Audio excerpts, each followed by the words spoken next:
Hello and thank you for joining us on The Spin Room. I'm your host, Ami Kaufman. Today we are joined by British Conservative Party member Andrew Percy. Mr. Percy was elected Member of Parliament for Brigg and Goole in 2010. He supported Brexit and in March this year converted to Judaism. Andrew, thanks for coming on the show. It's a pleasure. Good to be here. In studio to partake in the discussion are David Menser, Israel-UK political communications specialist and former director of Labour Friends of Israel, and I-24 news correspondent in London, visiting us here in Tel Aviv, Jonathan Sacciarati. Thanks, guys, for coming on the show. Great to be here. Our three topics of discussion today with Parliament member Percy are: the UK and EU failed yesterday to reach a deal on Brexit. What exactly happened and why? We'll then discuss the special relationship between the UK and the United States. Just how special is it these days? And we'll end our discussion on another relationship issue, the UK and Israel and British Middle East policy. Okay, our first topic is Brexit. The EU and UK failed to reach an agreement yesterday as reports revealed that a potential deal might involve Northern Ireland remaining within the EU's single market and customs union. The backlash was quick and fierce from Theresa May's allies in government, Northern Ireland's Democratic Unionist Party, who opposed such a deal, but also from leaders in Remain Heavy Scotland and London who want that kind of a deal for themselves too. Andrew, Brexit seems to be coming at a high price. Is it really worth risking the peace in Northern Ireland and all the prosperity that comes with being in the EU? Well, there's no need to risk the peace in Northern Ireland, actually. This is a solvable issue. And I don't think, actually, when we start talking about the peace process, it's helpful to say that Britain's decision to leave the EU is going to impact on that. The truth of it is that, you know, the peace process was largely driven by the two governments in Dublin and in London. The UK and Ireland obviously have a strong history long before we joined the European Union. So this is solvable, and nobody on either side of the border in Ireland wants to see a return to a hard border. So this should be something that can be solved. Jonathan, how real is this possibility of the Good Friday Agreement being hurt and seeing the return of violence? Could things really spiral out of control quicker than we think? I don't think we're talking about violence yet, right. But certainly the Good Friday Agreement is really important in terms of Great Britain's relationship with the Republic of Ireland and specifically Northern Ireland's part in the Union. And so I think when Theresa May chose, after that disastrous snap election that she called and then effectively lost, I think when she chose to go into an informal coalition with the DUP, she must have seen this coming, because the rest of us did. Ireland was always going to be an issue in the Brexit negotiations, and getting into bed with the DUP, relying on them for those 10 members of Parliament to bolster her in Brexit and budget votes, which is what the deal is, well, that was always going to mean that this was going to be an extremely hard part of the equation.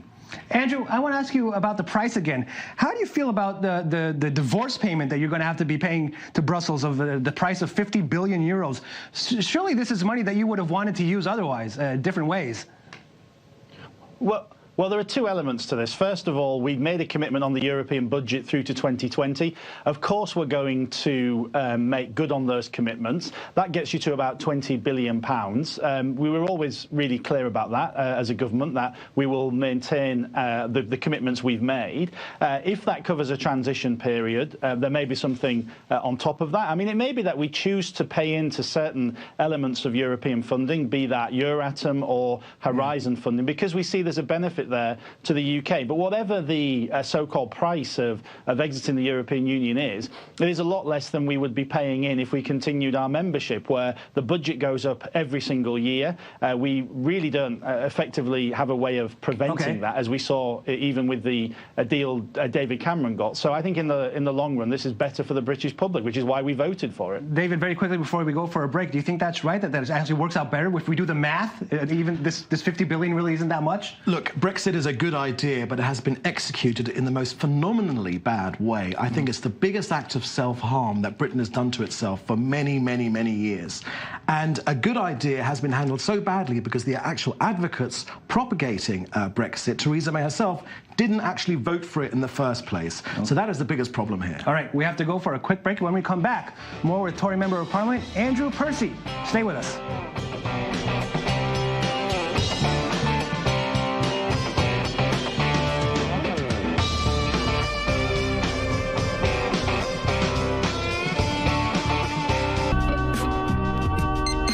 I-24 News.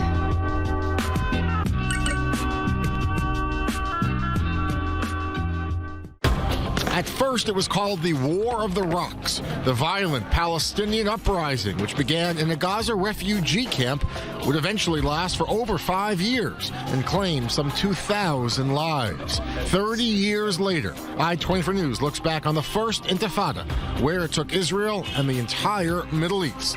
All day, December 7th, only on I-24 News.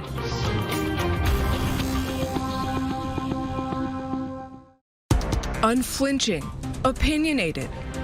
Weeknights, David Schuster and Shayna Estulin bring you analysis, interviews, and opinions that connect us to the Middle East and the world. Watch Crossroads weeknights starting at 6 p.m. Eastern, only on I-24 News.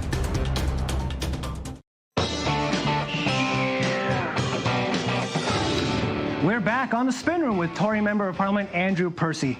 Andrew, back to you. The DUP is a party that doesn't have a majority in a province that voted Remain.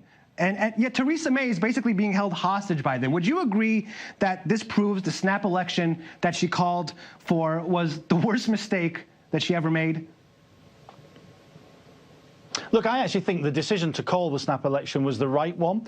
I mean, the way in which we executed it as a party will be written about for a very, very many years to come, but specifically writing an election platform, a manifesto, which in many ways targeted our own voters with some particularly negative policies. But I still think at the time she made the decision, it was a good one to make. There was a lot of discussion following the referendum as to how legitimate it was. Look, we had a general election in which the two main parties went into that election saying very clearly they would support Brexit and make good on it. The British public endorsed that with 85% of their votes. So, you know, it didn't work out as it should have done, or as we hoped it would for the Conservative Party, but I still think it was the right decision.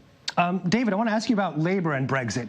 Do you feel that it's failing its voters by not really being a strong enough opposition to this? It feels like the party has been kind of ambiguous. Is it really holding government to account over this process? Absolutely not. Absolutely not. I mean, it is failing in its duty completely. I think they've taken an attitude where, you know what, this is really complicated. Let's just keep out of it and let them get on. Let the Conservatives get on with it. And that is the strategy that they're taking. And it's not a bad political strategy in itself, because the Conservatives are having a pretty damn good job of beating themselves up, which is, of course, classic Conservative behaviour, because they always do this about Europe. Right. Even though we've had the referendum has been won to leave the European Union, they're still beating each other up. And it looks like this government is tremendously unstable. What do you think about Labour's... I think David's right in that sense. I mean, the Labour Party has at the moment its worst possible leader in terms of traditional measures of somebody that could win an election and run a country well. And yet they're doing so well in the polls because the Conservative Party appears to have the worst possible leader it could choose. Somebody who, when we think she's at her weakest, proves us wrong by showing something even weaker. Yesterday being a perfect example, this DUP moment during the day, just as she was about to agree with Juncker, the most complicated part of the negotiation so far, and she has to run out of the room to take a phone call with Arlene Foster, run back in and do a press conference where she gives no questions to the press, saying that it's all off. And all she has is Juncker, that most trusted of political figures, saying she's a very strong negotiator, this woman. I mean, maybe she managed to negotiate that into the press conference, but other than that, I can't see any success she's had. Andrew, what do you think of former Prime Minister Tony Blair's attempts to, what they say, to quote, reverse Brexit? Well, I think whenever Tony Blair mentions or speaks on Brexit, Brexiteers are heartened and cheered, because he has very little support in the UK. And the more he perpetuates this fantasy land in some way, we ignore the result of the public in both a referendum and in a general election, then the better for Brexiteers. I just take issue with a couple of points made previously, though, is, first of all, Labour can't have a coherent position on this because a good chunk of their voters actually voted Leave. And Labour are not actually doing that well in the opinion polls, despite some very difficult self-inflicted wounds on the Conservative Party in the last few months. Actually, we seem to be tying in the opinion poll. So, you know, that perhaps says more about their leader than the Conservatives. But, you know, things are not as good for Labour as perhaps some would have us believe. Okay, I want to move on to our next topic. The next topic is the recent tension between the UK and the United States, exacerbated after President Donald Trump retweeted 3 inflammatory videos posted by the deputy leader of the UK far-right group called Britain First. Back to you, Andrew. Right now, from what I understand, a working visit is still penciled in for the end of February. I think it's the 25th or 26th. Should England withdraw the invitation for the state visit of Donald Trump that I believe was given to him by Theresa May? Well, I think the first thing to say is that retweeting those tweets from Britain First, who are a far-right neo-Nazi party, is just completely unacceptable. They're a disgusting bunch of racists, and none of us want anything to do with them. That said, you know, on the broader issue of the relationship, look, it's a really strong and deep relationship, not least because of our cooperation on intelligence and security, and that's our most important relationship in the world. I don't think the Prime Minister will be thumbing through her diary trying to tie down a date for Donald Trump's state visit. But I hope he comes here in February because, frankly, you know, sometimes it takes friends to tell other friends when they're getting things wrong. So I think, you know, we want to see President Trump here.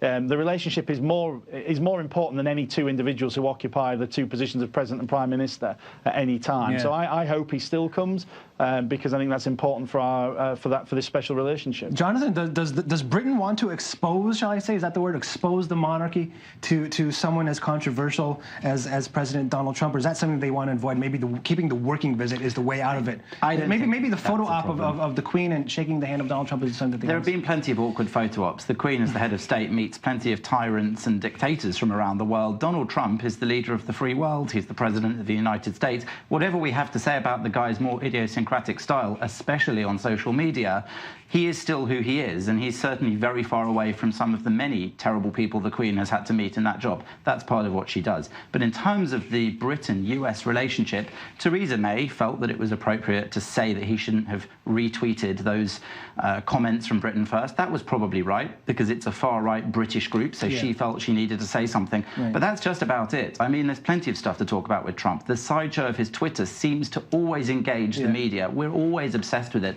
But the guy's doing actual work behind the scenes, and that includes work with Britain. It includes potentially a trade relationship after Brexit, which is essential for Britain. Andrew, I want to talk, you brought up polls. I want to show you a poll from Survation. This time last year, Labour was about 15 points behind the Tories in that poll. This weekend, the latest Survation poll, we're going to put it up on the screen, puts Labour 8 points ahead. I mean, you must be doing really horribly if Jeremy Corbyn, labeled a radical left-winger and basically not too shy to say that himself, is ahead 8 points of Theresa May. I mean, what are you doing wrong? Well, a week before that, there was a poll out saying the Tories were 4 points ahead of Labour, and previous to that, I think 2 polls a couple of weeks ago having us effectively tied. You know, the incredible thing, as I've said, given we have inflicted some pretty serious wounds on ourselves in the last few months, is how little the polls have actually moved. I think, you know, a lot of people talk about have we hit peak Corbyn, and certainly in a constituency like mine, he has very little appeal in a traditional Labour constituency, and there's no real evidence so far of any growth. But look, you know, we've had a bad few months, partly because of some of our own decisions, and I still think Jeremy Corbyn is unelectable. I still think the British people will not elect him to be Prime Minister. He's a dangerous, dangerous man. David, on the flip side, though, shouldn't Labour be doing, and Corbyn, shouldn't they be doing better in the polls, considering the massive mess that Theresa May is in right now? Shouldn't the numbers even be more than 8 points? Well, of course they should be, but let's not forget at the last general election just a few months ago, Labour received 40% of the vote. That's 40% of the country voted for effectively a communist. So, you know, I think he's doing better than a lot of people would think he was doing. Just going back to that point about Trump and putting the Queen in a difficult situation, you know, the Queen has met lots and lots of unsavory characters, from Colonel Gaddafi to every Arab despot around the world. Right. What I always think about with the Queen is, isn't it remarkable that she has not set foot in this country, Israel? In Israel. After all these years, 70 years, the Queen has not deemed it fit or felt it able to. And Jonathan has reported on that quite extensively for I-24. That still, whenever the Queen comes up, that's one of the conversations we have, and we hear that Prince Charles came to Perez's funeral and this, that, and the other. Officially, they won't come here. All right, well, we're going to have to go out for another quick break. When we come back, more with a Tory Member of Parliament, Andrew Percy. Stay with us.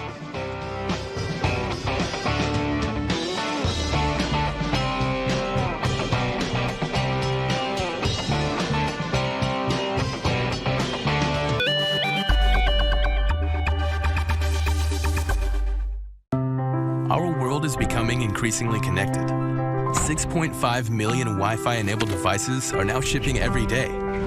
And global consumer internet traffic is growing exponentially, with 2.8 billion internet users consuming video at a breathtaking rate. We are creating personalized mobile entertainment and communications breakthroughs that are connecting millions of people and billions of devices around the globe. We are Eris, and we're powering your digital world.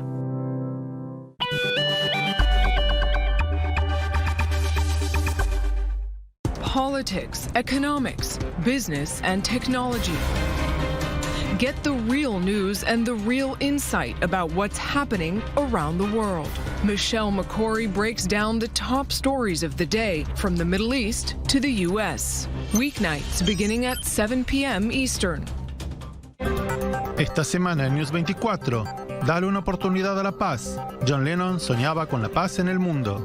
¿Es posible un acuerdo de paz entre Israel y los palestinos? Entrevista exclusiva. Germán Garabano, ministro de Justicia de Argentina. News 24, el magazine semanal en español de I24 News. In the Holy Land, there are wonders most people never get to see. I24 News will take you inside the shadows and unravel the secrets of some of the world's most revered sites in a way you've never experienced. All access from every angle. Tune in to Sacred Sites 360, Sunday 9 p.m. Eastern, only on I24 News.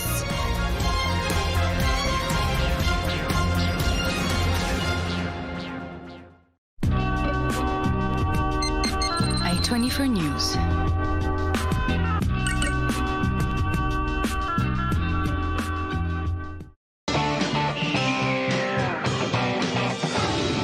We are back on the Spin Room with Tory Member of Parliament Andrew Percy. Andrew, I want to ask you one last question on this topic about, internal politics. Is there a danger that because of Brexit being so time-consuming that you neglect other important issues like, the suffering of the middle class? I mean, how much of a bandwidth does this government have when it is so embroiled in Brexit? I mean, that's a really good question, and it is a significant challenge, to put it mildly.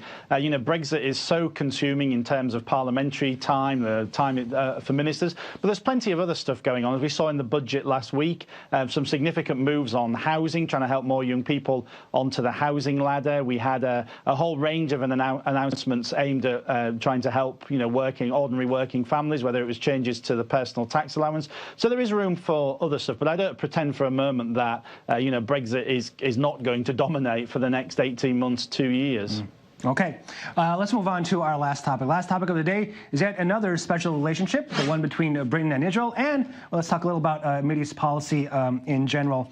Andrew, French President Emmanuel Macron warned Donald Trump yesterday the consequences of moving the U.S. Embassy from Tel Aviv to Jerusalem. Where do you stand on that? And also, where do you stand on moving the British Embassy? Well, look, the British government's position is very clear. We're not moving the embassy from Tel Aviv, and we stand by the long-held British government position, which is the situation with East Jerusalem will be determined as part of any negotiation between Israel and the Palestinians. Look, but the reality of the situation is, speaking personally, everybody knows Jerusalem is the capital of Israel. It's going to remain the capital of Israel. I would question whether or not anything should be done at this moment in time to inflame the situation, particularly given the US is working on its blueprint as part of the peace process. So, we won't be moving our embassy, but I think everybody is absolutely clear Jerusalem is and will always be the capital of Israel. Jonathan, your take? It's great to hear an MP say that, and I'll tell you why. Because in this whole discussion with Trump, something I've said for years, we often hear about confidence-building measures in the peace talks between the Palestinians and the Israelis, but we never really tend to see confidence-building measures made in favour of the Israelis for them to build their confidence. And currently, the British have what is the closest thing they have to an embassy for the Palestinians in Jerusalem, and yet their embassy for Israel is in Tel Aviv, not far down the road from here. Right. And the question there is, wouldn't it be a confidence-building measure in the light of what we've just heard a member of the British Parliament say, to move the British embassy to a part of Jerusalem but that is not disputed? But are you worried about the consequences when people say security issues? I want to ask you the same question as well. The consequences need to be reflective of the reality. If everybody is willing to accept, and Donald Trump saying himself that whether or not he makes this move now, he does know that Jerusalem is the capital of Israel. So you don't share the view of Emmanuel Macron and who's worried about the consequences. What about you, David? Do you share Emmanuel Macron's fear? Let's remember who we're dealing with. We're dealing with Donald Trump. What's his famous book called? It's called The Art of the Deal. Yeah. Right. Now, he is involved, we know, behind the scenes through his son-in-law, Jared Kushner, in some negotiations. I am almost positive that this is part of the negotiation. And, you know, there's a lot of things you can say about Donald Trump, but his ability to make a deal is probably one of his strongest points. There's a lot of other things you can say, but he is good at making deals between two disparate sides. So I wouldn't be surprised at this if this isn't part of his whole making a deal strategy. Because you're right, there are dangers that it will inflame the tension, but also it is the right thing to do. Exactly as Andrew says, very wisely, it is the right thing to do. Well, Andrew, you know, Britain has a traditionally good relationship with Saudi Arabia. Can you see Britain using its position with Israel and Saudi Arabia to push a regional deal, especially because Britain's standing amongst Palestinians isn't, you know, as strong as that? I mean, again, I think that's an interesting question. I think the challenge comes, of course, that our position has always been that, you know, you won't achieve any peace unless there's direct negotiation between the Israelis and the Palestinians. I mean, the UK, Britain obviously stands ready to do its part, but I'm not sure how effective an outside imposition of any plan is going to be unless there is that direct discussion between the Israelis and the Palestinians. But look, you know, we obviously have influence in Saudi Arabia. Obviously, we have an incredibly strong relationship with Israel. So, you know, the government's made perfectly clear it stands ready to support whatever peace process is deliverable. David, you know, I want to ask you, similar to what we asked before about internal issues and how much Brexit affects that, but when it comes to, you know, foreign politics, foreign affairs, can Britain be a major player for peace in this region when the Foreign Office seems to be, again, totally consumed with Brexit, the bandwidth issue? No, of course, Brexit has incapacitated the UK for at least, I would say, you know, Andrew was being very generous, saying a couple of years, I would say maybe a decade. So there is a big problem there. But also, you know, in Britain, there's been a long-standing tradition of Number 10 Downing Street being supportive and understanding of Israel, and the Foreign Office being particularly hostile and much more, seeing its interests much more aligned with the Arab world. And I think the days of UK making a real impact on the Middle East peace process are long gone. Yeah, would you agree with that? And I think as well, I mean, look at the people that have tried it. I mean, you know, there's a litany of failed attempts. So it's not in Britain's interest to get involved in this particular issue right now. Very quickly, Jonathan? Yeah, I agree with that. I don't think Britain particularly wants involvement. America maybe doesn't want involvement, but then does because it's the great deal. Britain wants a trade relationship with Israel following Brexit. And Andrew, in the last 20 seconds that we have, do you think that Britain has a limited, you know, availability here in this region because of Brexit? No, I don't think that's true. I disagree profoundly with David on that. I think actually look at what we're doing through Department of International Trade as well as the beefing up of the Foreign and Commonwealth Office. Actually, you know, part of our vision of a global Britain, we're much more proactive in many parts of the world we haven't been in the past. Okay. And we're already seeing that executed. Okay. All right. That is all the time we have. I want to thank our panelists, Jonathan Sacherdati and David Menser, and a special thank you to today's guest, Andrew Percy of the British Conservative Party. Thank you, sir, for coming on the show.